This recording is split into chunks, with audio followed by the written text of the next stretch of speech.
할렐루야. 오늘도 함께 레위기 말씀 묵상하는 모든 분들을 주님의 이름으로 축복합니다. 먼저 오늘의 본문을 읽겠습니다. 오늘 말씀은 레위기 24장 10절부터 23절까지입니다.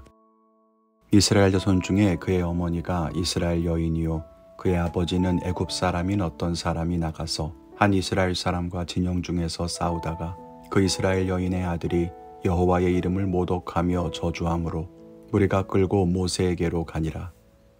그의 어머니의 이름은 슬로미시요 단지파 디브리의 딸이었더라.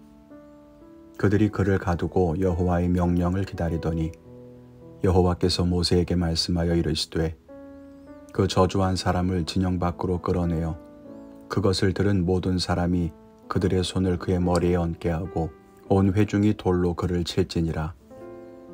너는 이스라엘 자손에게 말하여 이르라. 누구든지 그의 하나님을 저주하면 죄를 담당할 것이요 여호와의 이름을 모독하면 그를 반드시 죽일지니 온 회중이 돌로 그를 칠 것이니라. 거류민이든지 본토인이든지 여호와의 이름을 모독하면 그를 죽일지니라. 사람을 쳐 죽인 자는 반드시 죽일 것이요 짐승을 쳐 죽인 자는 짐승으로 짐승을 갚을 것이며 사람이 만일 그의 이웃에게 상해를 입혔으면 그가 행한 대로 그에게 행할 것이니 상처에는 상처로 눈에는 눈으로 이에는 이로 갚을지라.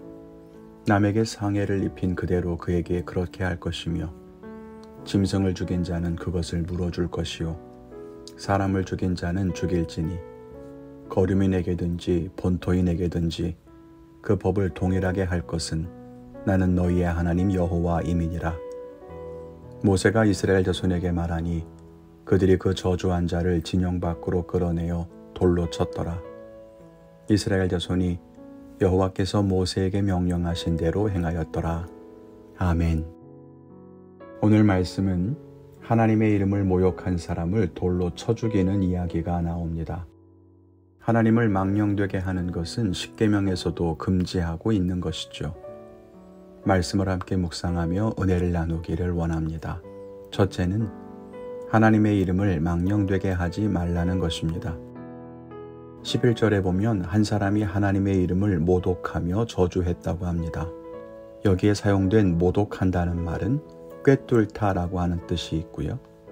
저주한다는 것은 낮게 여긴다는 말입니다. 즉 하나님의 이름을 가치없는 것으로 여기고 하나님의 이름에 손상을 입혔다는 뜻이 될 겁니다.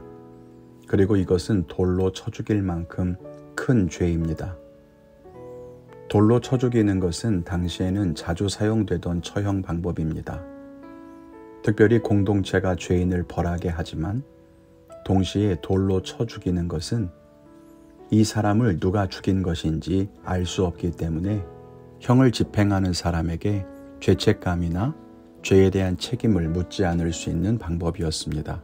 모두가 돌을 던져서 죄인을 죽이지만 누가 마지막 숨을 거두게 했는지 알 수 없어서 아무도 거기에 대해서는 책임을 갖지 않는 거죠. 아무튼 중요한 것은 하나님의 이름을 망령되게 일컫거나 하나님을 저주하는 것은 죽음에 처하게 할 만큼 큰 죄인 것을 기억해야 합니다. 이렇게 말하면 내가 감히 하나님을 어떻게 저주할까 할 수 있지만 우리도 그럴 수 있습니다. 앞에서 모독과 저주에 대한 뜻이 손상을 입히거나 낮은 가치를 부여하는 것이라고 했잖아요.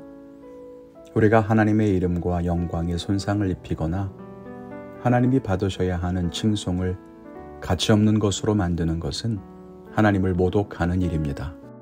하나님이 행하시는 일을 가볍게 여기는 것. 예를 들어 하나님이 어떻게 그럴 수 있어? 하나님이라면 그렇게 하면 안 되지. 이런 말들은 하나님을 나보다 아래에 있다고 판단하는 말입니다.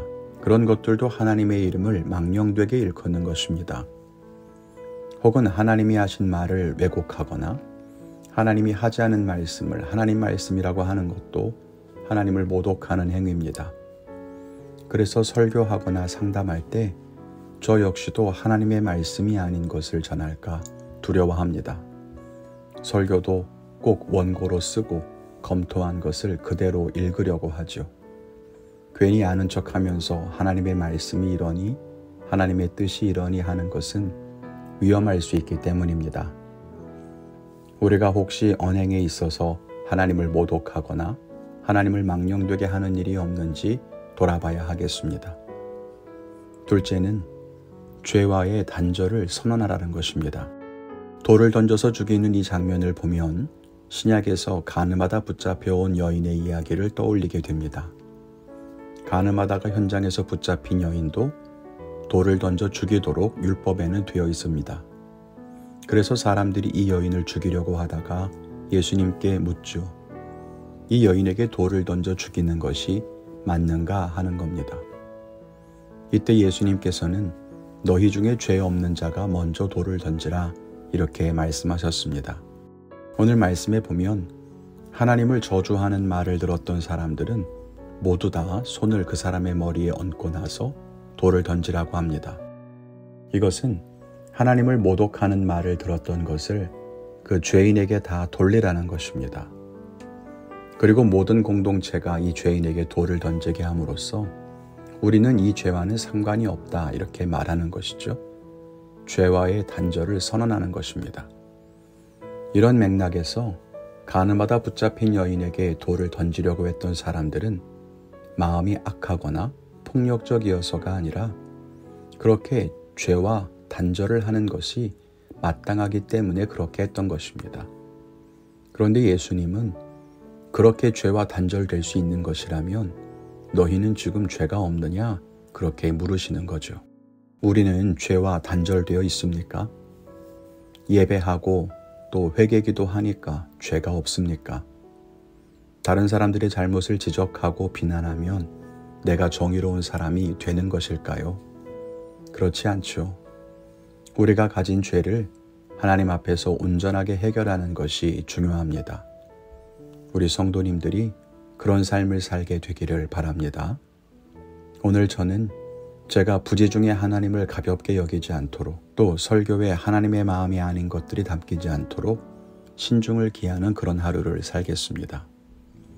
여러분의 결단은 무엇입니까? 그 믿음의 결단을 따라 오늘도 승리하시기를 주님의 이름으로 축원합니다. 감사합니다.